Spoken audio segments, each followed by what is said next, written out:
to our homestead.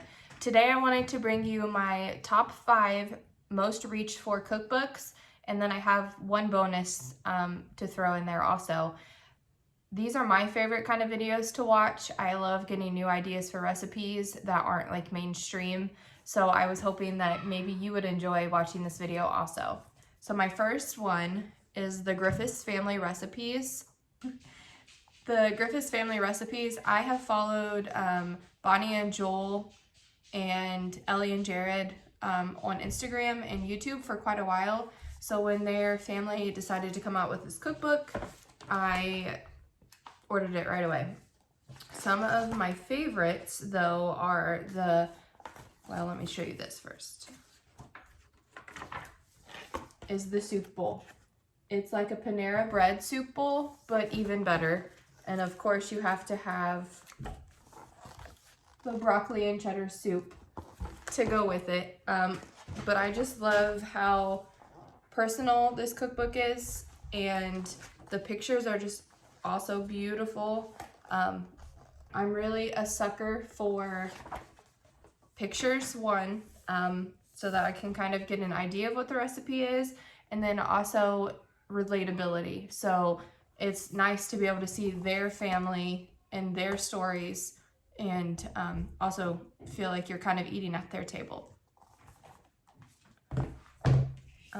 The next cookbook I got, it's the Amish Community Cookbook, and I actually believe that I got this at a Amish bulk food store,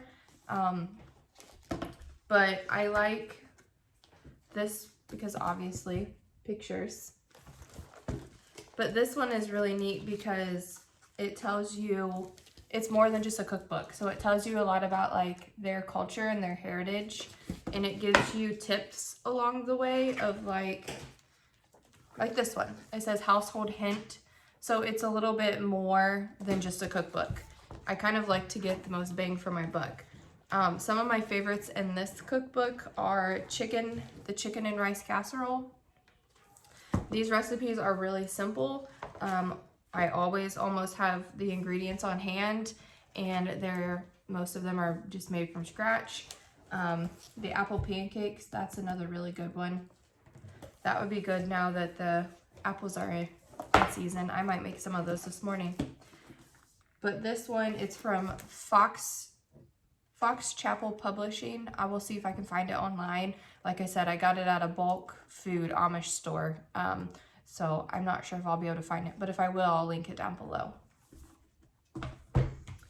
And then probably my newest and least used so far is my Ball Food Home Preserving Cookbook. My dad got me this cookbook. I'm just now starting to get into preserving. This is my first season preserving things, so it was nice to have a kind of a foolproof cookbook, so I knew that what I was canning was safe. So I have made some things out of here. Next year, I'm so excited. I've been going through this, deciding what I want to make, so I know the ingredients I need to grow. But I am just excited to learn to make things like chutneys. Like, I never even knew what a chutney was until I started preserving. I did make the tomato sauce and a salsa recipe out of here, and they were really good. The tomato sauce is probably my favorite tomato sauce that I've had. Store-bought, homemade, it's definitely my favorite. So I feel like this is going to get a lot more use over the years to come. My next cookbook is actually in pieces. I've used it so much. It is the Amish Cooking Class Cookbook. This one I actually found, I was at the hospital waiting for an appointment with my kids, and this was in the bookstore. I live in a very rural Amish area, so I think that's kind of why this was at the hospital bookstore. I don't feel like this would be at most hospital bookstores, but I'm going to also try to find this one online because I need to either order a new one or get this spiralized again. But some of my favorites Well, it's funny, this is right where it fell apart, and this is probably my most made recipe out of this cookbook, is the chicken roll-ups. So this is simple to throw together when I don't know what I'm gonna make. I will have all the ingredients. I mean, it's just simple ingredients like crescent rolls, chicken, broth, milk, cream of chicken soup. So this one is super good and super quick. We used to make this and take it to our neighbors. It's super easy to make in a large quantity also. So if you can't tell, I really like Amish, Mennonite, homemaking type cookbooks. I like to make stuff from scratch. I'm trying to do a lot more of that, but I feel like these recipes are usually just super simple and easy to make, and that saves me so much time. I'll throw in my bonus real quick. So I got this one at the same bulk food store that I got that other cookbook at, except for this one's not necessarily a cookbook. It's a Housewife's handy reference. So it does have recipes in it. However, it also has things like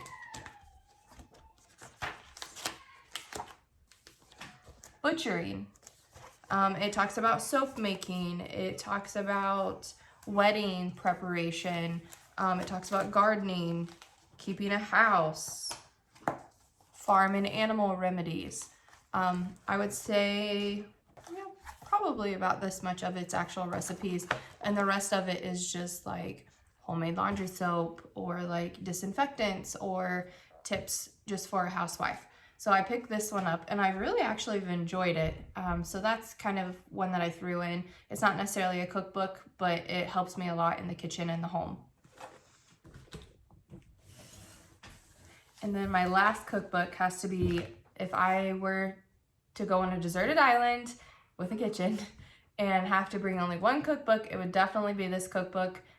This cookbook is probably my hands down dirtiest cookbook, most used cookbook, and probably the cookbook I was the most intimidated about getting, is the Prairie Homestead cookbook. I have been following Jill, not as long as I had like Bonnie, but when I followed Jill, I just fell in love. So I ordered this cookbook and I instantly just fell in love. Like, open the first page. Once again, the pictures are beautiful. She talks about like real life homesteading. I was talking the other day with someone about some other people that I don't feel like portray really what it really is like to live on a farm. I feel like this cookbook and Jill in general doesn't really sugarcoat things, but her food is amazing. Like this, the simple roasted chicken.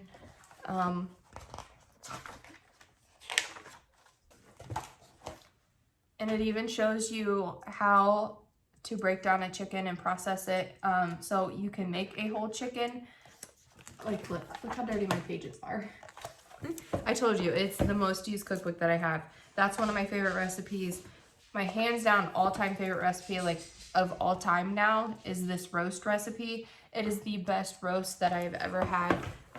Store-bought, like out to eat, my grandma, me. It is the best roast. And it's super simple. Like, those are things that were super intimidating in this cookbook. And I love the pictures because then I'm like, okay, maybe this is doable. Another favorite in here is this rustic sausage potato soup. So if you've ever been to Olive Garden, the Zuppa Toscana, this is very similar to that. Actually, it's the exact same, but better. It uses like a lot of real ingredients. This is my family's probably favorite recipe, and it really shocked me because of the amount of kale. I put a lot of kale in it, but my family loves it, and we make that one pretty often. So I will also list this one down below, the Prairie Homestead cookbook by Jill Winger. This is my ride or die cookbook. If I could only pick one cookbook, that's the cookbook that I would go with. I hope I was able to introduce you guys to some other cookbooks that you weren't familiar with. If you guys like this video, will you please comment below and considering subscribing? Maybe even leave me a comment of your favorite cookbook. I'm always looking to try new cookbooks, especially if they're from like local homesteaders, not like big name cookbooks. These are my favorite kind of videos to watch, so I thought maybe it would be someone else's favorite kind of video to watch. Until next time, thanks for watching, guys. Bye.